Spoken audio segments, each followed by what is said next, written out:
Bien, allez, je vais procéder à l'appel. Ça fonctionne pas, je crois. Le petit interrupteur. Pardon? C'est bon, vous m'entendez? Allez, je vais procéder à l'appel. Donc, Suzanne Desforges, Franck Bridou, Pascal Julienne, Julie Volo est absente, elle est en conseil d'école maternelle, et donc elle donne pouvoir à Suzanne Desforges. Fabienne Collat, Arnaud Ripoche est absent en déplacement professionnel, donne pouvoir à Jean Pajot. Rémi Attimon est là. Lydie Gourba est absente et donne pouvoir à moi-même. Brigitte Bonneau. Présent. Jean-Marc. Présent. Ménard. Albert Sellos est absent et donne pouvoir à Rémi Attimon. Florence Lemardelet est absente, donne pouvoir à Jean-Marc Ménard. Jean-Louis Mahé est absent, donne pouvoir à Brigitte Bonneau. Isabelle Audrin. Présente. Fanny Ferron. Du coup, il n'y a pas de pouvoir. Tu devais être retardé un petit peu, mais tu n'es pas retardé. Donc, tu es là depuis le début de la séance. Claire Douillard. Présent. Jean Pajot. Présent. Sandrine Vergniaud. Présent. Clément Leroy est absent, donne pouvoir à Laurence Papaïkonomou. Christian Fleury est absent, donne pouvoir à Sandrine Vergniaud. Anne-Sophie Stadt-Morand est absente et donne pouvoir à Philippe Tijoux. Christophe Briet est absent, donne pouvoir à Mathilde Godineau. Philippe Tijoux. Présent. Mathilde Godineau. Présent.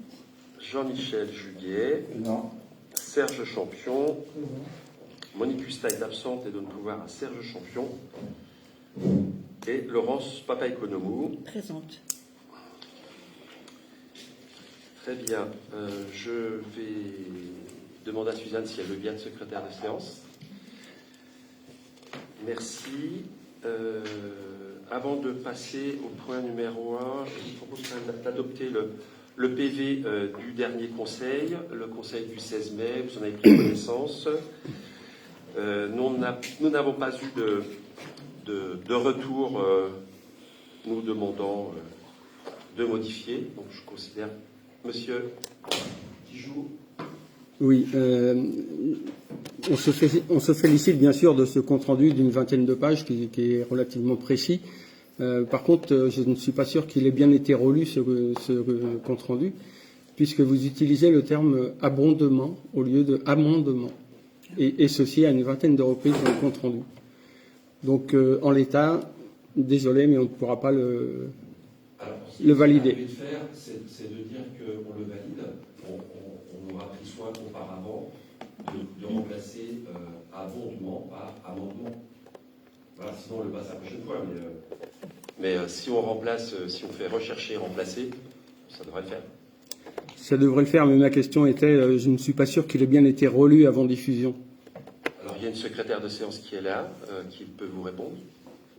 Je l'ai relu, de la première lettre à la dernière lettre. J'ai peut-être vu cette erreur, je ne sais plus. Je dois appuyer service. Mais je l'ai relu du début à la fin. D'accord, donc il sera bien noté que le terme abondement sera remplacé par amendement. On corrige cette date, n'est-ce pas? Okay. Donc on va faire ça. D'accord. C'est ça, on le traitera Jusqu'au mois de septembre. Oui. Ça vous va? Ça me va. J'avais une deuxième info quand même. Le PV du conseil municipal du mois de mars, il n'est toujours pas en ligne. Est-ce qu'on retourne dans les vieux démons? Là, je vais demander au service, puisque normalement il devrait l'être. Il l'est. On me dit qu'il l'est. Alors je ne vais pas vérifier mais, en séance, mais je vérifierai demain. D'accord. Jusqu'à hier soir, il n'y était pas. Enfin voilà. Bon, là, je me retourne, c'est du fonctionnement de service. Hein. Donc, je me retourne vers le service. On vérifiera demain et au plus tard, il sera. De toute façon, on l'a validé au PV2, au Conseil de mai. Donc, il n'y a pas de raison qu'il ne soit pas en ligne. Il le sera Au plus tard demain, s'il ne l'est pas déjà. C'est bon?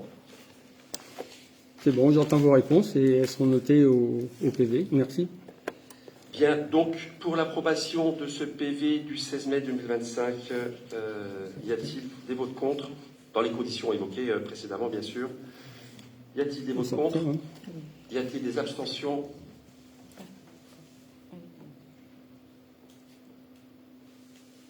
Je comprends pas. On n'est pas d'accord sur le PV? Bon, on y va, c'est pas grave. Très bien, donc le PV, il est adopté. Nous allons passer au point numéro 1. Je vais passer la parole à Madame Joanneau de LABCLA qui va se présenter juste pour Sandrine Berniaud, mais sinon on vous connaît depuis 5 ans, puisque tous les ans vous venez nous présenter le CRAC, le compte-rendu annuel à la collectivité du traité de concession. À vous la parole, Madame Joanneau. Merci. Bonjour. Bonjour. Faut que je rapproche peut-être. Ah, c'est bon. Tac. Alors, on y va. Compte rendu annuel à la collectivité, arrêté au 31/12/2024.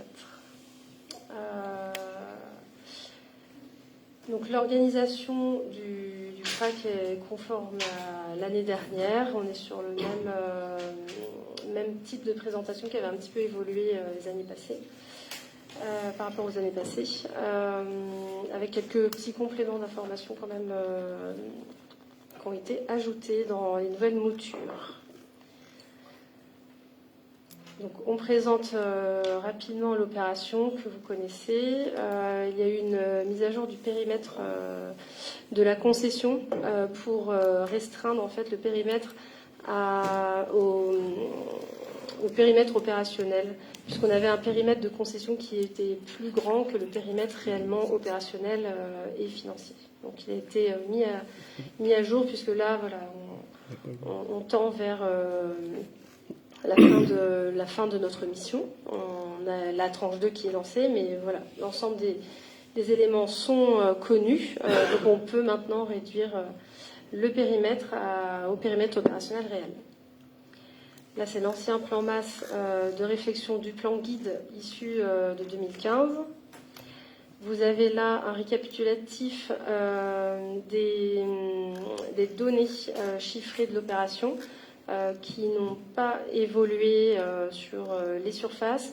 En fonction des nombres de logements sont conformes également à l'avenant 4 du traité. Voilà, je passe ça. Les missions du concessionnaire sont rappelées usuellement et sont ce qui est décrit donc à l'article 3 du traité. Vous avez un récapitulatif des dates importantes administratives, donc les avenants, les CRAC validés. Et donc pour mémoire, la concession expire au 28 novembre 2031. En termes de procédure administrative, donc nous n'avons pas de ZAC ni de permis d'aménager sur cette opération. Nous avons un arrêté de DUP toujours en vigueur qui a été transféré au bénéfice de la commune l'année dernière. En termes de loi sur l'eau, donc les informations n'ont pas changé également. En 2022, deux dossiers ont été déposés. Une reconnaissance d'antériorité par rapport à l'aménagement du bassin versant du centre-bourg et un porté à connaissance pour régulariser ou en tout cas anticiper les projets du projet de renouvellement urbain. Donc en fait c'est un dossier qui a été déposé au nom de la CSMA et de la LABCLA initialement. Et il y a un transfert de responsabilité qui a été demandé à la préfecture puisque les ouvrages sont réalisés. Et un transfert de responsabilité, du coup, est opéré au bénéfice de la commune. En termes d'archéologie préventive, l'année dernière, vous avez pu constater les diagnostics archéologiques réalisés sur ce qu'on appelle la tranche 3, puisque la DRAC qui agit et qui est compétente à 4 tranches en fait sur l'opération de Haute-Boulaine. Donc les 2 premières tranches ont déjà été réalisées, purgées, etc. La tranche 3 a été réalisée l'année dernière et la tranche 4 qui devait se tenir cette année a finalement été abrogé par la DRAC, donc il n'y aura pas de tranche 4. Ça permet de lever certains freins, on peut dire, ou certaines contraintes de réalisation du projet sur l'îlot des Épinettes. Donc, on rappelle brièvement les noms des îlots qui ont été réalisés dans le cadre de la concession ou à réaliser. Un très rapide planning des différentes missions réalisées en 2024 et à réaliser là avec un aperçu jusqu'à 2027. En termes d'avancement opérationnel, vous voyez que nous avons acquis 97% des fonciers nécessaires à la réalisation de l'opération. Les 3% restants constituent les fonciers détenus par la commune sur l'îlot des Épinettes. Ensuite, vous voyez qu'en termes de dépenses, par rapport au bilan, nous avons 75% d'avancement sur l'ensemble des dépenses 2023. Tout à l'heure, on a réalisé les diagnostics archéologiques de la tranche 3. Nous avons lancé la consultation opérateur en mai 2024 et nous avons finalisé les remises d'ouvrages aux collectivités, et en l'occurrence il nous restait un dernier PV à signer avec la CSMA sur les eaux usées, et ça a été fait l'année dernière. Cette année, nous avons des petites étapes de clôture de la tranche 1, donc la régularisation des fonciers, notamment auprès de la commune. Il y a des petits bouts de fonciers autour de l'îlot A3 là, qui seront cédés sur l'espace public. Bien sûr, la démolition donc, de l'îlot Épinette qui est effective du coup à ce stade. Nous avons signé la promesse de vente avec l'opérateur retenu qui a été consulté l'année dernière. Nous avons relancé les études d'espace public, comme vous avez pu en prendre connaissance pour ceux qui étaient présents à la réunion publique d'hier. Un dépôt de permis de construire sera déposé très prochainement. Et bien sûr, on se portera plus tard. Et nous avons un montant prévisionnel de 1 185 000 € hors taxe, qui comprend des aléas et des provisions de révision. Ce montant-là restera à fiabiliser au regard du budget travaux que nous validerons en fonction aussi du périmètre retenu pour la requalification des espaces publics autour de l'îlot Épinette et de l'église. Et donc, c'est important aussi de préciser que nous n'avons pas de budget pour des éventuelles fouilles archéologiques. Juste sur la terminologie, on parle de diagnostic archéologique en étape 1, qui est en fait des travaux qui sont réalisés par l'INRAP avec une très faible prise en charge par les aménageurs, par les pétitionnaires, etc. Et ensuite, quand le diagnostic évalue la nécessité de réaliser des fouilles, donc en étape 2, là par contre, c'est bien au maître d'ouvrage de prendre en charge les fouilles. Et l'objectif pour nous, c'est d'éviter les fouilles archéologiques. Ça a été un petit peu décrit également hier. Je pourrais en parler après si besoin. Donc là, je vais rentrer dans chaque ligne budgétaire, décrire un petit peu les montants dépensés en 2024, les provisions 2025, et puis les évolutions du budget global par rapport au crack de l'année dernière. Donc, on commence par les acquisitions foncières. En 2024, nous avons dépensé 1 035 000 €. Ça comprend les dernières acquisitions des biens. Donc, ça concerne 5 dossiers. Nous avons la régularisation et le versement d'indemnités dans le cadre des expropriations. Donc, qui sont complémentaires en fait au prix des acquisitions. Nous avons évidemment les frais d'avocat pour la mise en œuvre de la procédure d'expropriation, des frais de notaire, alors ça, parfois on a un négatif parce que ça c'est un remboursement de trop perçu, voilà. On a un solde qui apparaît, et puis bien sûr des frais divers.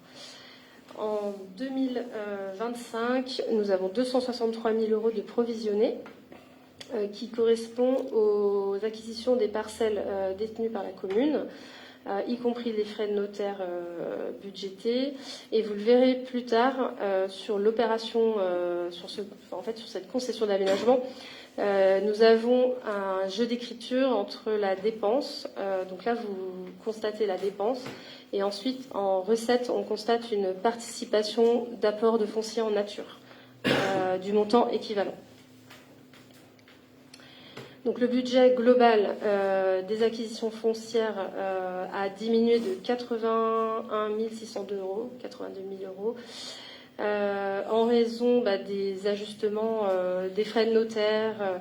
Voilà, on a soldé vraiment toute cette étape-là, donc on peut maintenant avoir un bilan clair en fait de ce budget. On voit tout de même qu'on a une petite augmentation sur la partie des fonciers à acquérir par la commune, puisqu'on a on a fait valoriser les biens. En tout cas, on a demandé un avis des domaines à jour, puisqu'on en avait un, et bien évidemment, qui était assez ancien, pour les biens appartenant à la commune. Donc le montant a été mis à jour en conséquence. Donc plus 46 100 euros.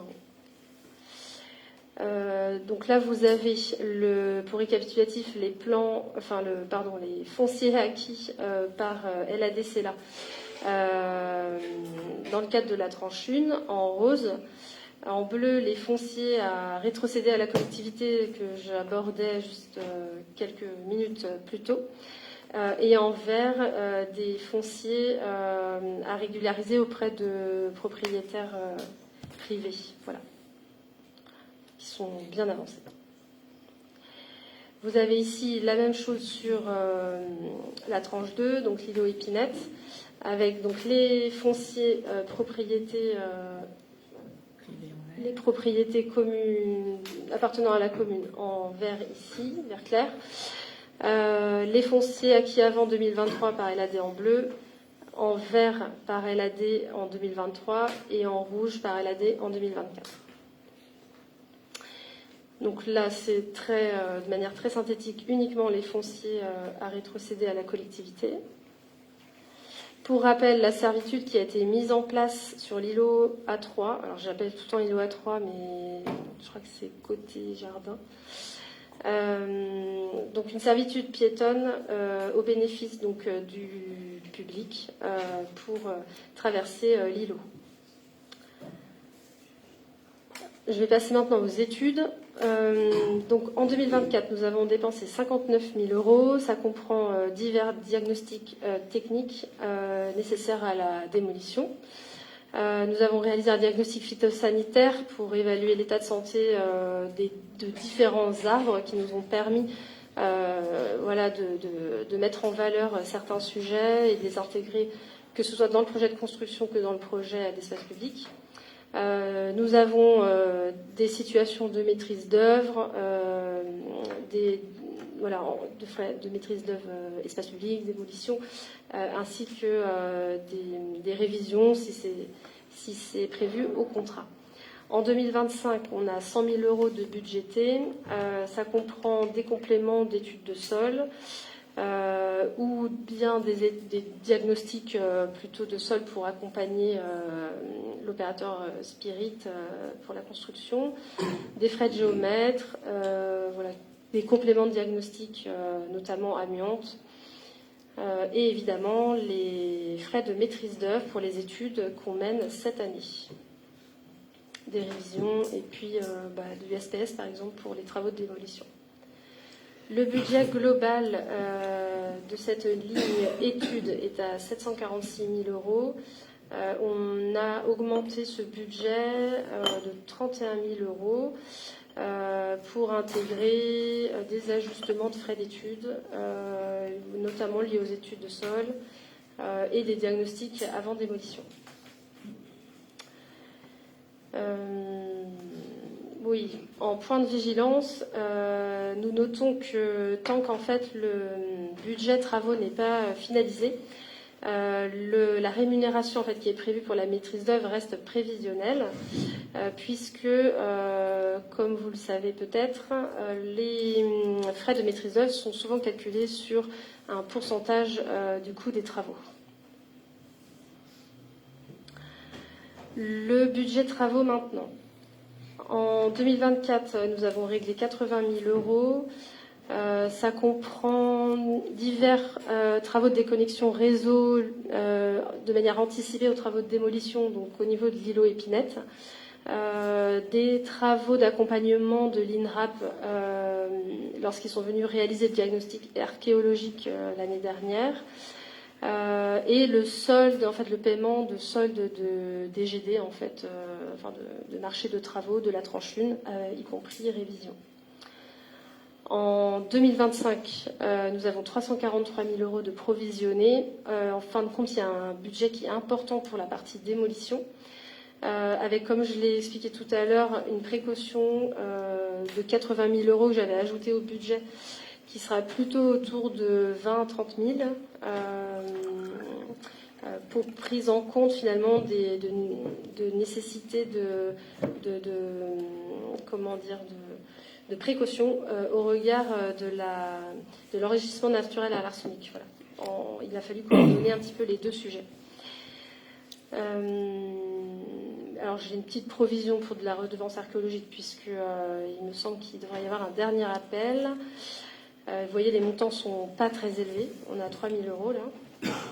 Nous avons également des DGD aussi d'autres marchés de travaux de la tranche 1 à solder, Inéo et Valois, donc qui sont à ce stade payés.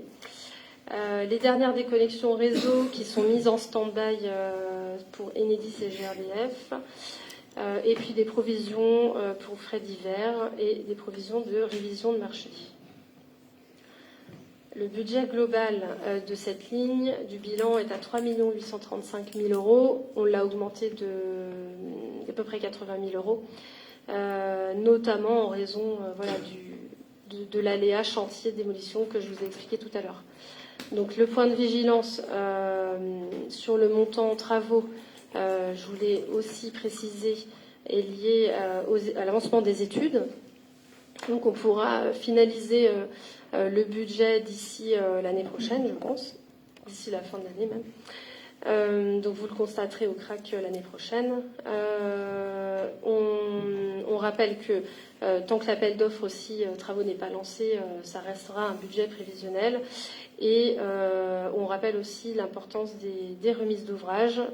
Donc là, pour la tranche 1, elles sont faites et elles seront réalisées pour la tranche 2. Donc on mettra tout en œuvre pour cela, puisque tant que les remises d'ouvrage ne sont pas faites, ça peut générer des frais qui ne sont pas provisionnés, puisqu'on n'a pas de mission finalement d'entretien de patrimoine. Ensuite, sur la partie frais divers, entretien et frais de commercialisation, 2024 enregistre une dépense de 11 000 euros, donc ça comprend des petits frais de réparation, d'annonce légale pour la publication de marchés à lancer, des d'assurance, des frais d'assurance, des impôts fonciers, des frais d'avocat autres qui seraient liés au foncier. Voilà. En 2025, une provision de 24 000 euros, également avec une provision pour frais d'annonce légale, assurance, impôts, taxes, frais d'avocat. Nous avons mis en place un référé préventif sur l'îlot Épinette, en lien avec la démolition, pour sécuriser l'intervention de l'entreprise. Et donc là, en effet, les frais sont imputés dessus. Le budget global de cette ligne est de 332 000 euros. On a une évolution de plus 118 000 euros qui est finalement, qui peut paraître surprenante, mais qui est logique, qui s'explique, puisque l'année dernière, nous avions une demande de la direction administrative et financière chez nous de provisionner des frais financiers à hauteur de 5%. Et aujourd'hui, comme le marché se comporte un peu mieux, on est descendu à 4%. Il faut savoir que les années passées, on était plutôt autour de 3%. Donc le fait d'avoir diminué le pourcentage de calcul des frais financiers, finalement ça ramène un peu d'air, ça ramène un peu d'air au niveau du budget, et ce qui n'est pas dépensé pour les frais financiers est remis en fait dans le budget frais divers, tant qu'il n'est pas affecté à une autre ligne, à un autre besoin, qui pourrait être les travaux, les études, principalement. Et donc on voit ici, par exemple, en fait, sur les dernières années de la concession, on voit qu'on a 200 000 € à peu près qui n'est pas affecté à ce jour. On a passé là à peu près toutes les dépenses. Je viens maintenant sur les recettes. Donc en commercialisation, finalement il nous reste une session à réaliser. Elle sera réalisée en 2026. Donc il n'y a pas de session qui est constatée financièrement ni en 2024 ni en 2025. Le budget global, il est à 2 510 000 €. Et on a une petite augmentation de 6 000 € puisque la proposition de Spirit était 6 000 € au-dessus de la prévision. Bien sûr, on a une vigilance en fait sur cette ligne budgétaire puisque tant que l'acte de vente n'est pas signé, la recette reste également prévisionnelle. Le plan de commercialisation de la tranche 1 et de la tranche 2. La rémunération de LAD,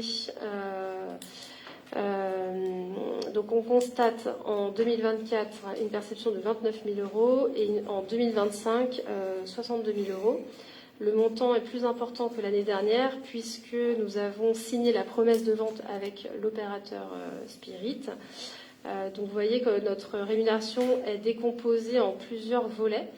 Il y a un forfait qui correspond là aux 20 000 € de l'année 2025. Et ensuite, nous pouvons avoir aussi de la rémunération sur les acquisitions et de la rémunération sur la commercialisation. Et donc la commercialisation, elle est calculée sur 5% des montants TTC. Voilà. Donc on a une perception de 70% au moment de la signature de la promesse et 30% à la signature de l'acte. Donc le montant de 745 000 € n'a pas évolué, si ce n'est 765 € lié à l'augmentation des 6 000 et quelques de la recette attendue pour la cession de l'îlot Épinette. La participation du concédant 2024. Donc la commune a versé 535 000 € qui est réparti en deux volets. 300 000 € au titre de l'équilibre de l'opération et 235 000 € hors taxe contre remise d'ouvrage. En 2025, en fait, on est à peu près sur les mêmes montants, si ce n'est que vient s'ajouter l'apport de foncier en nature, évalué à 243 800 €. Donc c'est le montant que dont je vous ai parlé au tout début quand on parlait des acquisitions foncières. Le montant global de la participation de la collectivité s'élève à 7 833 000 €. On a une augmentation de la participation de 46 000 € qui est liée, comme je vous l'ai expliqué, à la revalorisation des fonciers de la collectivité cette année suite à la sollicitation donc d'un nouvel avis des domaines. Les modifications de cet ordre-là, donc de la participation notamment du concédant, fera l'objet d'un avenant. Donc on en parle aujourd'hui dans le cadre du CRAC et ça fera l'objet d'un avenant au traité de concession qui sera sans doute à passer avant la fin de l'année. Donc là, on vous a remis, donc comme à chaque fois, là, vous avez le tableau, vous retrouvez le chiffre de la participation totale ici. Et ici, c'est vraiment le détail de tous les versements de la collectivité que ce soit en remise d'ouvrage ou en participation d'équilibre. En matière de subventions, vous avez un jeu d'écriture là entre 2024 et 2025, c'est-à-dire que nous avons une convention avec la CSMA pour sa participation aux travaux réalisés par LAD sur les réseaux d'eau usée. Et finalement, il y a eu une facture qui a été éditée mais qui a dû être annulée et qui sera régularisée cette année. Voilà, donc il y a un jeu d'écriture de 146 000 euros. Et le budget global des subventions n'a pas évolué, on est à 884 000 euros. L'ensemble des subventions DETR et DECIL ont été toutes perçues en 2023.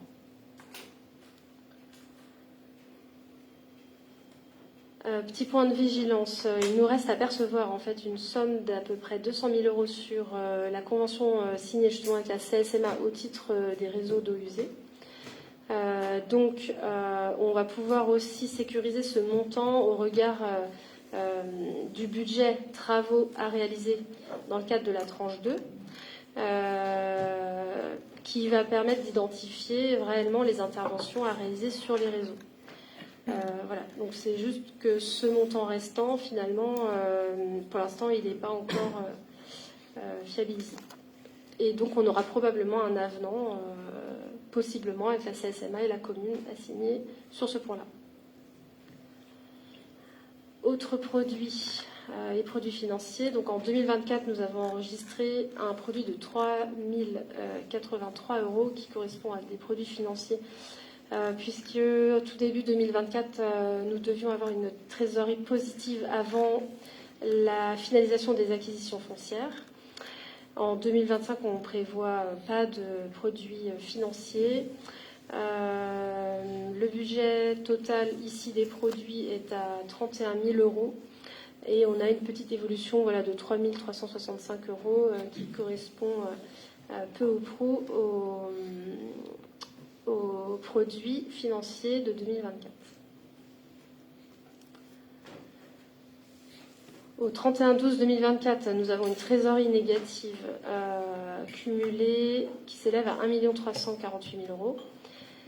Une trésorerie prévisionnelle négative en 2025 de 735 000 euros, puisqu'il y a un emprunt qui a été contracté fin 2024 et qui a été mobilisé tout début 2025 de 1 600 000 euros. Donc on voit bien qu'on ne va pas arriver à zéro en termes de trésorerie, mais l'objectif pour nous, c'est plutôt de mobiliser des lignes de trésorerie qu'on a avec la Caisse des dépôts sur des montants en fait qui sont considérés faibles entre guillemets, et on ne va pas aller rechercher un emprunt supplémentaire. Les taux de ces lignes de crédit sont entre 3 et 4%. Mais on ne peut pas aller sur des montants trop élevés en fait. Voilà, bon, j'ai fini globalement tout le détail de la présentation du bilan.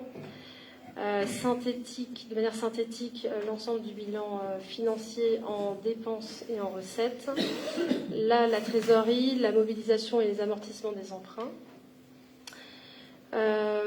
Donc là, de manière aussi récapitulative, on voit que le bilan s'équilibre à hauteur de 11 300 000 euros en dépenses et en recettes. On rappelle les évolutions par rapport au CRAC 2023. Donc on les a passées en revue. On a un ajustement du montant des cessions, un ajustement du montant de la participation, un ajustement des produits financiers. En dépenses, on a constaté des augmentations de frais d'études et de travaux, une diminution du volet acquisition, un ajustement des frais financiers, comme je vous en ai parlé, avec la diminution du taux, et une augmentation de fait des frais divers. Voilà, donc en fait on indique, comme je vous l'ai expliqué, qu'on aura besoin sans doute de financement complémentaire, mais que au moins dans un premier temps, on va plutôt mobiliser des lignes de trésorerie et on reviendra vers la commune, mais probablement pas en 2025 ni en 2026 pour mobiliser un nouvel emprunt. De manière globale, sur les points de vigilance de l'opération, nous avons la sécurisation de la recette attendue sur l'îlot Épinette, qui sera donc fiabilisée à la signature de l'acte en 2026. Bien sûr conditionnée également à la commercialisation des logements. Nous avons aussi un point de vigilance sur la consultation de travaux qui devra être lancée au regard du programme retenu. On tient compte des retours d'expérience de la tranche 1 au regard des coûts de dépollution. Donc on travaille ça finement avec l'opérateur Spirit. Je pense que le sujet est dérisqué aujourd'hui, mais ça reste quand même un point de vigilance. On n'est toujours pas à l'abri tout de même de découvrir des vestiges archéologiques, donc ça reste un point de vigilance également. On fait tout pour éviter des fouilles dans le cadre des travaux sur l'espace public. Les remises d'ouvrages, j'en ai parlé tout à l'heure. On rappelle que la commune garantit des emprunts à hauteur de 50% auprès de ce porte-garant pour les emprunts à hauteur de 50% auprès des banques. Et voilà. Et donc je rappelle aussi qu'on aura de nouveau à mobiliser des financements dans les années à venir. Il est proposé aux concédants d'approuver le bilan prévisionnel hors taxe de l'opération d'aménagement arrêté au 31 décembre 2024, qui s'élève à 11 300 000 euros. La collectivité approuve les cessions et les acquisitions réalisées au titre de l'exercice précédent, détaillées en annexe. Et on rappelle la nécessité donc de mise en place d'un avenant, probablement cette année, qui viendra mettre à jour le montant de la participation et qui mettra à jour également les parcelles visées justement liées à cette participation. Voilà. Donc après, en annexe, je vais passer très rapidement. Vous avez le détail des acquisitions, le détail des cessions, les régularisations foncières, un tableau de synthèse des études, un tableau de synthèse des travaux pour la tranche 1, la tranche 2 et un récapitulatif global et le détail des frais divers. Ensuite, on récapitule l'ensemble des réceptions qui se sont opérées en différentes phases sur la tranche 1 et les remises d'ouvrages, comme je vous le disais, qui ont été finalisées l'année dernière avec la CSMA. L'année dernière, en juin 2024, nous avons finalisé les travaux d'entretien qui étaient liés au marché de travaux sur les espaces verts, les derniers espaces verts réalisés notamment autour de la mare, en tout cas sur le périmètre qui est ici. Et donc depuis juin 2024, la commune entretient l'ensemble des aménagements paysagers réalisés sur la tranche 1. J'ai terminé et je peux répondre aux questions. Merci Madame Joannou. Je pense que...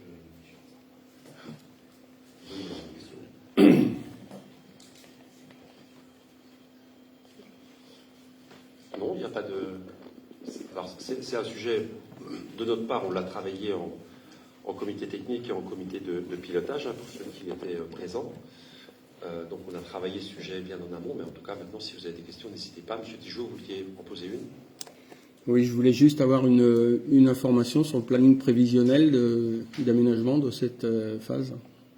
Sur la tranche 2. C'est ça? Sur la tranche 2? Sur les épinettes, là. Ah, c'est dommage, ça a été présenté hier soir en réunion publique. Mais on peut... allez-y.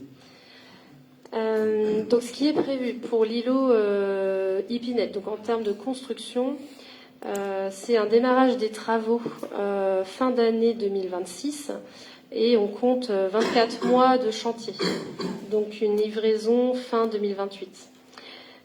Sur les espaces publics autour de l'église et autour de l'îlot Épinette, on a deux scénarios possibles. À ce stade, ce qui semble être la préférence de la commune, ça serait de finaliser les travaux en même temps que la livraison de l'îlot Épinette. Ça veut dire qu'il y aurait des travaux d'espace public en 2027 et 2028. Ensuite, il faut qu'on regarde finement le phasage, puisque quand on fait des travaux d'espace public, on a d'abord des travaux réalisés en infrastructure, donc sous chaussée, des reprises de réseau, et ensuite les revêtements définitifs. Donc tout ça va être phasé avec un objectif de livraison en même temps que les logements. Voilà. 2028. Ouais. Fin 2028. Merci. C'est bon, il n'y a pas d'autres souhaits. Jean-Marc. Des financements court terme qui vont avoir lieu sur ces financements-là, on n'est pas, on n'apporte pas de garantie. Non, il n'y a pas de garantie.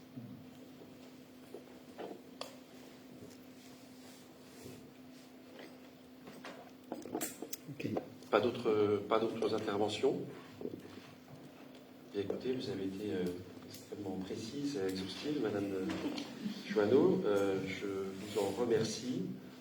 Et donc, s'il n'y a pas d'autres souhaits d'intervention, écoutez, on va proposer au conseil municipal de délibérer, d'approuver le compte-rendu d'activité à la collectivité au 31 décembre 2024 établi par le concessionnaire et la DCLA, qui sera annexé à la délibération, d'approuver le bilan prévisionnel au 31 décembre 2024 et donc de donner tous les pouvoirs au maire pour signer le document nécessaire à l'exécution de ces délibérations. C'est un moment important, c'est une délibération importante, donc je propose de voter positivement. Donc qui est pour? Les abstentions. Vous comptez bien, et vous avez. C'était pour ou contre? Au début, c'était pour. Ah, pardon. Oui, alors deux, oui, effectivement. Donc il y a un pour et une abstention. Donc du coup, ça fait des abstentions, ça fait 1, 2, 3, 4, 5, 6, 7, 8, 9, c'est ça, je ne me trompe pas? 9 abstentions. Et du contre, du coup, et 2 contre. Normalement, ça fait 22. Alors, on me susurre, quand vous levez la main pour quand c'est différent, pour qui vous votez contre? Parce qu'on doit mettre les noms. Donc, alors on peut recommencer si vous voulez bien. Donc, les contre. Et donc, c'est en vos noms propres? Non. Donc c'est au nom de... J'ai plus en tête, moi. Moi, Clément. Clément Leroy, contre. Anne-Sophie. Anne-Sophie Stadtmorand, contre. Et donc les abstentions, c'était vous. C'est ça? Oui. Bon, très bien. Et du coup, Sandrine? Moi, c'était pour moi. Oui. Contre, c'était Christian.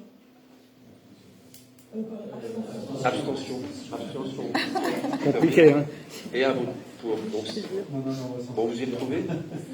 Bien, merci beaucoup, Madame Joanneau, pour cet exercice que vous maîtrisez parfaitement. Bon, je vous toucherai un petit mot à l'issue de ce conseil municipal sur la réunion importante qui a eu lieu hier et qui s'est extrêmement bien passée. Et le retour qu'on a eu de la population était extrêmement positif. Donc j'en profite pour vous remercier pour avoir tenu cette réunion d'une belle façon. Allez, bonne soirée à vous. Merci. On va reprendre le fil puisque j'ai donné la parole rapidement à Madame Joanneau. Si on revient au début du conseil, je voulais vous proposer de retirer le point numéro 15 puisque c'est un règlement qui n'a pas été travaillé en commission SPIGE. Il a été proposé par les services dans dans l'ordre du jour du Conseil, mais il n'a pas été vu par la Commission, donc je propose qu'il soit d'abord vu par la Commission et ensuite passer au Conseil du coup de septembre vraisemblablement. Donc je vous propose de retirer le point numéro 15. Et puis j'avais un petit propos introductif à vous faire.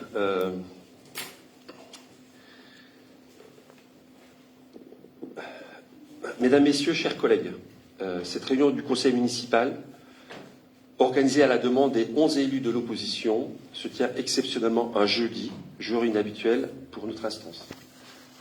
En premier lieu, je ne peux que regretter que seulement la moitié des élus du groupe d'opposition ne soient présents ce soir pour une réunion de notre Conseil, pourtant organisée à leur demande. Ensuite, permettez-moi de rendre un hommage appuyé à l'ensemble des agents municipaux qui ont dû organiser cette réunion dans un délai court, malgré leur travail quotidien, la période intense que chacun sait et connaît, dans le souci de toujours rendre le meilleur service public possible à la population goulénaise. Je les ai remerciés avant ce Conseil, en notre nom à tous, en préalable à ce Conseil. Je tiens également ici à rappeler et à réaffirmer les rôles des uns et des autres au sein de cette Assemblée. En tant que maire, je suis le garant de la sérénité des débats au titre de la police de l'Assemblée dont je suis investi. Je ne laisserai pas cette instance être abîmée par des interventions et des attitudes qui nuisent à la sérénité que chacun d'entre nous est en droit d'attendre. En conséquence, à partir de maintenant, j'utiliserai mon droit de suspendre temporairement les séances, temporairement dans un premier temps, définitivement si j'estime que le climat n'est plus propice à l'étude sereine des points inscrits à l'ordre du jour. Je rappelle qu'en tant que président de cette Assemblée, c'est à moi que revient l'organisation et la gestion du temps de parole des élus présents en séance. La loi et le droit ne sauraient être interprétés. Enfin, avant de passer à l'étude des différents points inscrits à cette séance du Conseil municipal du 19 juin 2025, je tiens à indiquer aux élus présents ce soir que si l'organisation de cette réunion résulte de la saisine des 11 élus d'opposition, comme j'ai indiqué précédemment, en aucun cas la légalité des actes et des procédures passées ne peut être remise en cause. Les services de l'État, via le Bureau de contrôle de la légalité, bureau avec lequel l'administration communale est en lien permanent, nous a confirmé hier encore, par téléphone et par écrit, cet état de fait. De même, cette légitimité est confirmée par l'avocat conseil de la collectivité, spécialiste en droit public et par conséquent expert de ces questions. Et pour faire preuve d'une totale transparence, comme il est d'usage dans un arrêt, un jugement, un avis juridique, je vais vous lire l'introduction et les conclusions émises par le service du préfet, par le contrôle de légalité, suite à la sollicitation de l'opposition municipale. En introduction, on peut lire « Monsieur Leroy, vous nous interrogez notamment sur le refus du maire de donner réponse à des questions orales. Le refus d'inscription de vos propositions à l'ordre du jour est de fait sur la légalité de la modification du règlement intérieur du Conseil. À titre préliminaire, il n'appartient pas que le Bureau du contrôle de légalité et du Conseil aux collectivités, il est rappelé que ce bureau a pour mission d'appuyer et d'accompagner les collectivités et les élus, notamment dans le fonctionnement des assemblées délibérantes. Et c'est à ce titre que nous intervenons aujourd'hui pour apporter un éclairage juridique sur le fonctionnement des séances du Conseil municipal afin de faciliter et de garantir son bon fonctionnement. L'intervention et les sollicitations du contrôle de légalité ne sauraient en aucun cas être instrumentalisées à des fins d'utilisation politique. En l'espèce, nous ne pouvons que constater que le nombre de questions orales déposées, 31, je vous le rappelle, au Conseil de mai, et le refus de répondre favorablement à la démarche engagée par le maire en amont du Conseil ne semblent pas offrir un cadre de dialogue constructif au sein du Conseil municipal.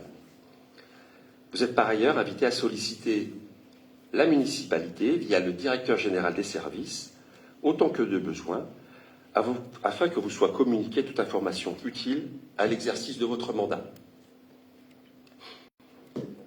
À la suite de l'analyse, dont vous trouverez le détail ci-après, il ne ressort pas d'inégalité flagrante au regard du droit des élus de l'opposition. Au surplus, nous constatons que le nouveau règlement intérieur est conforme à l'état du droit, sous réserve de l'appréciation souveraine du juge. S'agissant de l'utilisation des réseaux sociaux, les réponses apportées par la municipalité apparaissent également satisfaisantes en droit. Donc, sauf erreur manifeste de mon interprétation de ce que je viens de vous lire, la légalité des procédures et les réponses que nous apportons sont satisfaisantes en droit. Je vais maintenant vous lire les conclusions de la réponse apportée par les services de l'État. Je cite. Pour conclure, il retient de retenir de cette analyse que les délais proposés par le maire, dans le cas présent, ne corrèlent pas à ceux indiqués dans le règlement intérieur alors en vigueur. Il semblerait que le juge administratif puisse considérer que 31 questions, 31 orales posées lors du conseil municipal présentent un caractère abusif. Le refus du droit d'amendement n'entraîne pas nécessairement l'illégalité de la délibération si l'auteur a été en mesure d'exprimer oralement son contenu. En tout état de cause, il semble que les amendements litigieux fassent finalement l'objet d'un examen en conseil municipal, ce jour même. Les nouvelles dispositions du règlement intérieur du conseil municipal peuvent permettre au maire un délai plus approprié pour vous apporter réponse et tendent à s'accorder vers le droit d'expression des élus de l'opposition. Je conclurai donc par ceci.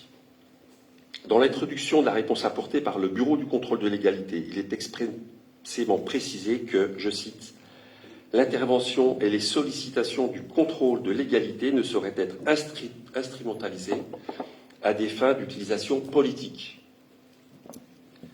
Cette réponse du Bureau du contrôle de légalité a été reçue hier soir à 17h40 par M. Leroy. Ce dernier, dès 19h35, transmettait un message à l'ensemble des membres de cette instance, utilisant, interprétant et sélectionnant des passages qui, sortis de leur contexte et de l'analyse générale réalisée, peuvent prêter à confusion. Cette instrumentalisation, une nouvelle fois réalisée, ne saurait rester sans réponse. Aussi, je vous informe, saisir officiellement, dès demain, Monsieur le Préfet de Loire-Atlantique, afin que ce procédé contraire aux règles de bienséance et de respect des services de l'État cesse sans délai. Je terminerai en saluant le travail des agents de l'État sursollicités par l'opposition de la commune de Haute-Goulaine, et je tiens à nouveau à saluer le travail, l'engagement, le sérieux des agents municipaux qui préparent dans des conditions difficiles ces séances du conseil municipal. Voilà ce que je voulais vous dire en préalable à ce conseil. Bien. Je vais maintenant... Bien sûr. Parce que j'ai lu effectivement ce qui a été répondu à tout mon débat. Je ne suis pas tout à fait la même avec cette copie. Et j'estime que quand on pose des questions, il a besoin de réponse. Il ne faut pas dire simplement je ne veux pas répondre. Moi, je l'ai interprété comme ça. Peut-être que je me trompe. Je formaliserai les réponses différemment aujourd'hui, puisqu'il y a à nouveau un certain nombre de questions. Monsieur Tijoux. Je vais être plus bref que vous. Moi, j'ai une lecture bien différente de la vôtre, mais ça va sans doute pas vous étonner. La préfecture estime effectivement que poser 31 questions orales lors d'un conseil municipal pourrait représenter un caractère abusif. Nous en sommes d'accord. En fait, ces 31 questions, ce ne sont seulement que le cumul de toutes les questions qu'on vous a posées depuis le mois de septembre auxquelles vous n'avez pas voulu répondre. Donc on insiste, et effectivement, c'est un total de 31 questions. Ce que je veux dire aussi, c'est que le contrôle de légalité, bien avant de recevoir la réponse, vous vous en êtes vous-même rendu compte, vous avez refait ce conseil municipal pour qu'on puisse débattre du règlement du conseil municipal. chose que vous avez refusée au dernier conseil municipal. Donc la préfecture vous a mis en tort, vous n'avez pas respecté la légalité, ce pourquoi ce conseil est ce soir tenu.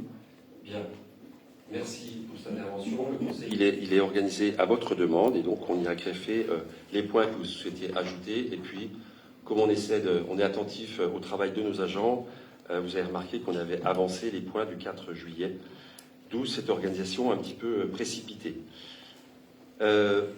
Bien, nous avons entendu. Je vous propose de passer à la délibération numéro 2, donc qui est relative à des amendements et pas des abondements au règlement intérieur. La délibération, donc l'amendement numéro 1, vous évoquez la possibilité de modifier l'article 12 relatif aux questions orales en précisant que celles-ci sont exclusivement réservées aux groupes minoritaires. Il n'est pas possible, Monsieur Tijoux, de restreindre la capacité des élus à poser des questions orales aux seuls élus des groupes d'opposition. En effet, l'article 21-21-19 du CGCT prévoit que les conseillers municipaux, les conseillers, ont le droit d'exposer en séance du conseil municipal des questions orales ayant trait aux affaires de la commune. Dans les communes de 3500 habitants et plus, le règlement intérieur fixe la fréquence ainsi que les règles de présentation et l'examen de ces questions. En l'état, la loi ne saurait être interprétée. Le droit des élus à poser des questions orales relève du droit individuel et non pas des groupes dans lesquels ils siègent. Voilà. Donc on peut pas répondre favorablement à cette demande d'amendement. Oui, je voulais intervenir. Je voulais juste poser la question pourquoi subitement depuis 6 mois vous avez modifié la façon de faire qui était celle il y a plus de 4 années maintenant. Et il y a 6 mois, vous avez décidé de diviser par 2 notre temps de parole, en fait, en donnant la parole au groupe majoritaire. Ce n'est juste un constat. Je ne parle pas de réglementation, je l'entends, c'est écrit, il y a le CCTG qui est là, mais voilà. Le seul constat qu'on peut faire, M. Tijoux, c'est le règlement du conseil municipal qui dit que chaque élu peut poser les questions. Les questions ont un droit de l'ensemble des conseillers municipaux. Et vous savez très bien que le temps attribué à ces questions est de 30 minutes. Donc il n'y a pas de diminution, il n'y a rien du tout. Voilà, c'est votre interprétation. Mais en tout cas, c'est pas ça. Bien sûr. En fait, vous faites référence, je pense, à la séance du conseil municipal où les questions des élus de la majorité ont été posées.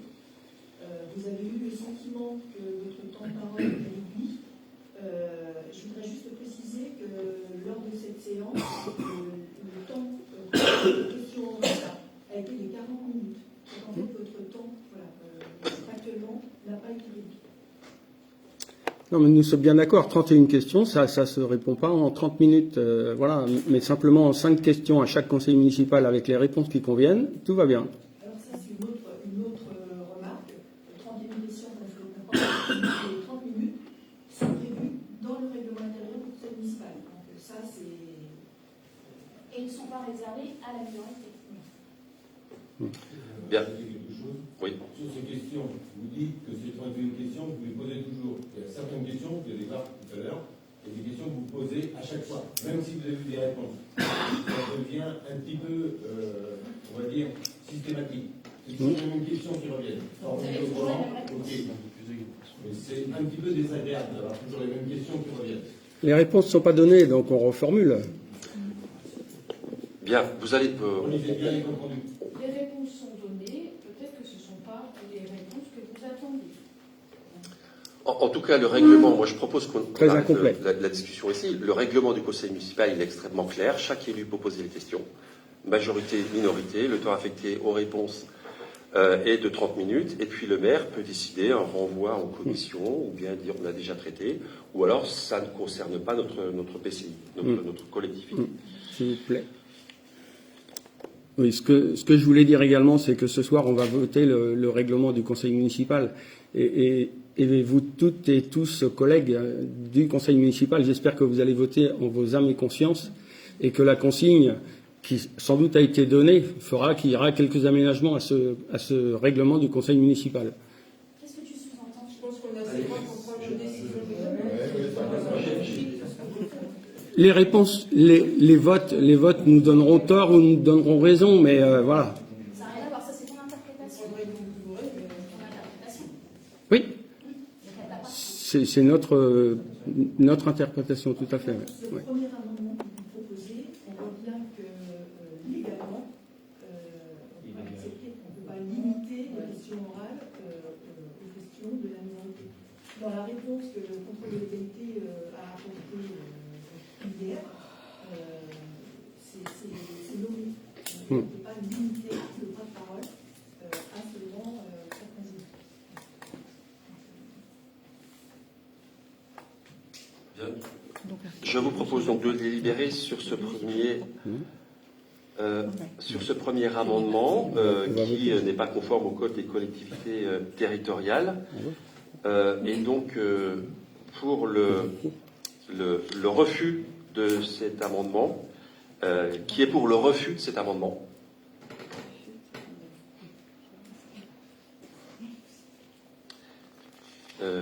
Qui est contre le refus? Et qui s'abstient? Voilà.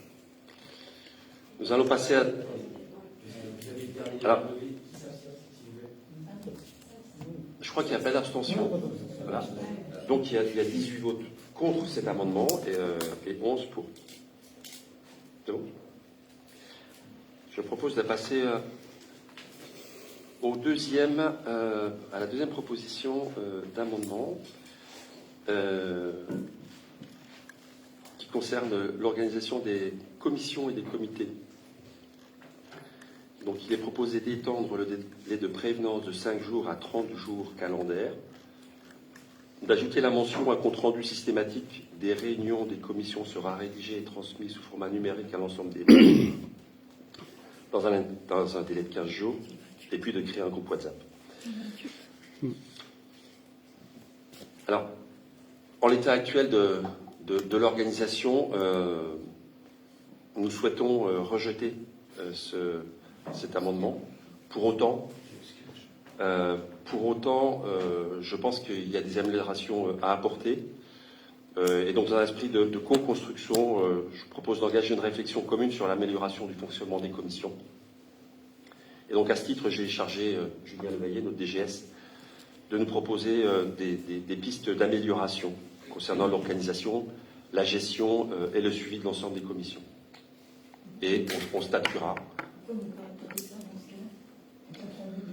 On ne va pas décider ici d'un groupe WhatsApp. Organiser c'est facile de dire on fait un compte rendu de commission quand il y a un agent qui est dédié. C'est beaucoup plus difficile quand, dans le cadre d'associations, de commissions, d'animation associative, par exemple, c'est Arnaud qui fait tout, c'est Pascal qui fait tout.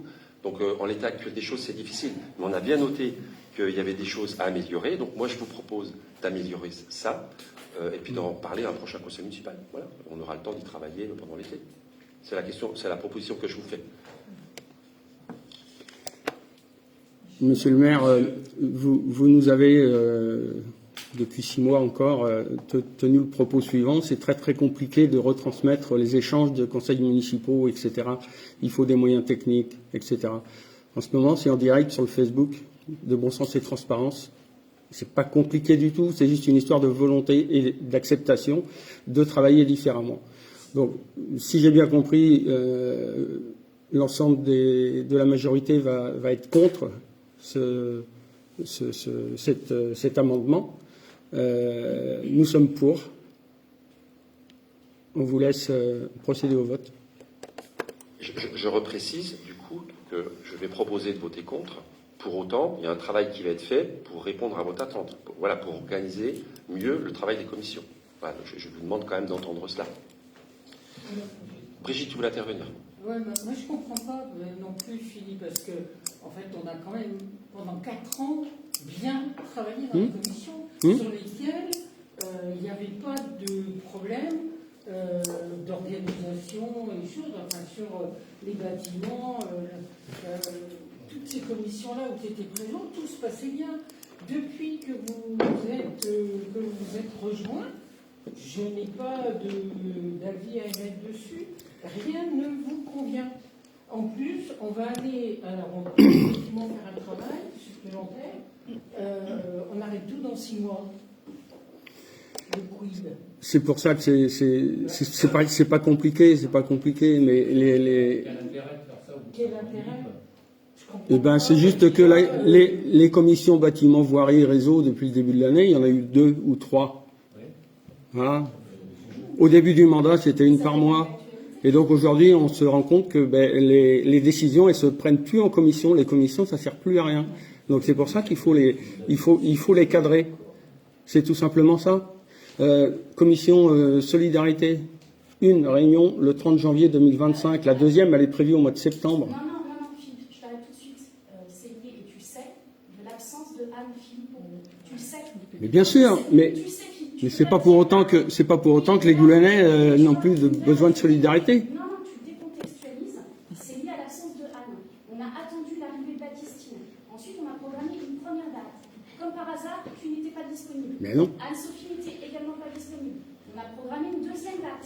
Tu n'étais encore pas disponible. Anne-Sophie non plus. Mais non. On a reprogrammé une troisième date. Éventuellement, tu serais disponible. Sauf que c'est Oui. septembre. Et il y a un moment donné, on ne peut pas faire selon tous les agendas de tout le monde. Sinon, on ne s'en sort pas. Puis, à un moment donné, tu ne peux pas demander quelque chose et te rendre compte de l'inverse, de tes absences. Alors, je sais que tu as 8 points maintenant, c'est évident. Mais quand même. Il y a pas que ça. On a besoin de cadrer en fait pour que chacun sache en début d'année, voilà, les dates de commission et puis on saura dire si on est disponible ou pas disponible. C'est pour ça qu'il faut juste cadrer, c'est tout. On entend Monsieur Tichou, je vous fais une proposition dans ce sens. Maintenant, j'aimerais qu'on entende Rémi qui souhaite intervenir. Oui, moi aussi je voulais intervenir parce que les commissions, on en parle, effectivement, il y a beaucoup reproché sur ces commissions. Il y en a une qui a eu lieu il y a moins de 15 jours, qui était une commission importante, qui était quand même le COPIL du Centre-Bourg, longtemps mis en avance, vous saviez, aucun de vos membres était présent. Pas excusé. Moi, j'ai trouvé ça regrettable. Pas excusé. Attention. Non, faut pas dire ça. J'ai dit que je ne pouvais pas être disponible. Voilà. Il y a la vie municipale, mais il y a aussi la vie autre, etc. Et chacun. Et je vais rajouter également pour le CCS, en fait. Oui, ne pas renvoyer effectivement un pouvoir en temps et en heure, ça peut aussi poser question. Parce que pour le coup, les administrés en précarité, ils en ont besoin. Mais j'en doute pas du tout. Je voudrais pas je voudrais bien qu'on arrête un petit peu de lapider Philippe, si c'est possible. Mais bon, il y a quand même des commissions où il y a une date de fixée et c'est annulé à la dernière minute. D'accord? Si, ça existe. Au début, les commissions du social, on en avait une tous les mois. J'ai repris tous les comptes rendus que nous avions en 21, en 22 et en 23. On avait, pour ainsi dire, presque tous les mois des commissions. Après, ce qui, alors, tout à l'heure, en fait, avec l'absence de Anne. Oui. Non, mais il y a eu, et puis c'était pas tous les mois, c'était tous les 2 mois. Au début, on avait une tous les mois. Après, peut-être tous les 2 mois. Bon, on était OK.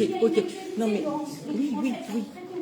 Oui. Là, on est en train de dire qu'il ne faut pas s'attaquer à Philippe. Non, mais. Mine de rien, quand tous les conseils, on s'est toujours attaqué à monsieur le maire. Bon. Qu'à un moment donné, ça commence à bien faire. Je parle. Donc, on remet le cadre. Non, je parle pas souvent, je voudrais parler. Je termine. Je voudrais juste, je parle pas souvent. La programmation des commissions, si vous n'êtes pas disponible, tant pis pour vous. N'empêche que les programmations sont faites. Bon, ce que nous souhaitons, et je pense que c'est valable pour tout le monde ici, c'est que les commissions soient fixées de bonne heure pour que tout le monde puisse faire en sorte d'être présent. Si aujourd'hui vous avez des absents à cette date, c'est parce que voilà. Non, c'est pas le cas. Je ne pense pas que ce soit le cas. C'est le cas, Laurence. Bon, tu veux le dernier mot, mais tu ne l'auras pas. J'ai un autre petit point, par exemple. Monsieur Juliet, souvenez-vous ce que j'ai dit tout à l'heure. C'est moi qui attribue le temps de parole. Donc je vous en prie, exprimez-vous, monsieur Juliet. C'est pour revenir sur le même fonctionnement au niveau de ces commissions. Là, vous voyez, j'ai une preuve flagrante. Je suis sur 2 commissions, urbanisme et associative. J'ai une réunion vie associative le 3 juillet. Urbanisme à 18h et commission vie associative à 18h30 dans la même salle. Alors, en une demi-heure, pour faire juste au niveau de l'urbanisme, je pense que c'était un peu court. Je ne comprends pas. Moi, je veux bien dire aux deux, mais je veux dire à un moment, il y a des petits soucis comme ça. Il y a des incohérences, c'est vrai que ça gêne. Bon, écoutez, moi, regardez vos agendas, moi, c'est ce que j'ai reçu de l'invitation. Dis-moi, Suzanne, tu veux intervenir? Oui, Pascal. Je peux intervenir au niveau de la commission culture animation. Le calendrier est fait chaque année en juillet pour l'année complète. Et chaque année, le fonctionnement est aussi établi en fonction des commissions aglo culture. Donc la commission, chaque année, c'est le premier mercredi de chaque mois, quand le calendrier est possible. Si ça tombe sur un jour férié, évidemment on décale. Mais le fonctionnement, il a été clair sur cette commission depuis le début. Monsieur Juguet avait les dates de commission. Non, mais il y avait les dates de commission. Tu as quitté la commission. Les personnes suivantes n'ont pas forcément eu les dates de commission. Le relais ne s'est pas fait non plus. Après, c'est pas grave, on a rectifié. Donc les commissions, elles sont faites, elles sont calées depuis le début de l'année. Et les comptes rendus, on essaye, dans la mesure du possible, qu'ils soient faits pour la prochaine commission, mais ce n'est pas toujours possible. Merci. Bien, est-ce que je vais pouvoir conclure déjà peut-être en disant que, mine de rien, nos commissions font un travail remarquable. Voilà. C'est le retour que j'ai des Goulénais. Les services qu'on leur apporte leur vont vraiment, et donc on est très présent. Maintenant, je l'ai dit tout à l'heure dans mon propos, les commissions sont assurément perfectibles. Donc je vous propose de travailler cet été, et je vous ferai des propositions, j'en ferai pour améliorer l'organisation, la planification. C'est le propos. On constate qu'elles sont perfectibles, et je vous propose de les améliorer, et du coup de se laisser le temps d'y travailler. Voilà, donc je vais vous proposer de délibérer, du coup, s'il n'y a plus d'intervention, et donc de ne pas retenir cet amendement, donc de voter contre, mais en précisant qu'un travail sera réalisé et présenté en conseil municipal pour améliorer la gestion de ces commissions. Donc, contre cet amendement, je propose de voter contre. Donc, qui est contre cet amendement? Qui est pour? Et y a-t-il des abstentions? Madame Godido, 4 abstentions. C'est bien ça? Oui.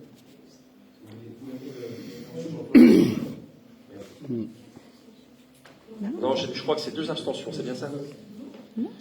Bien, donc l'amendement. Tu es pour ou tu es abstention? L'amendement est refusé. On passe au suivant. S'il vous plaît. Monsieur le maire, vu l'état de discussion et de débat que nous avons actuellement, vous allez reprogrammer un nouveau conseil municipal parce que nous partons. Le quorum n'étant pas retenu, le conseil municipal est annulé. Bonne soirée. C'est votre choix, monsieur Tijoux. C'est votre choix. C'est le quorum de présent. Là, je vais faire appel à un ami. Allez.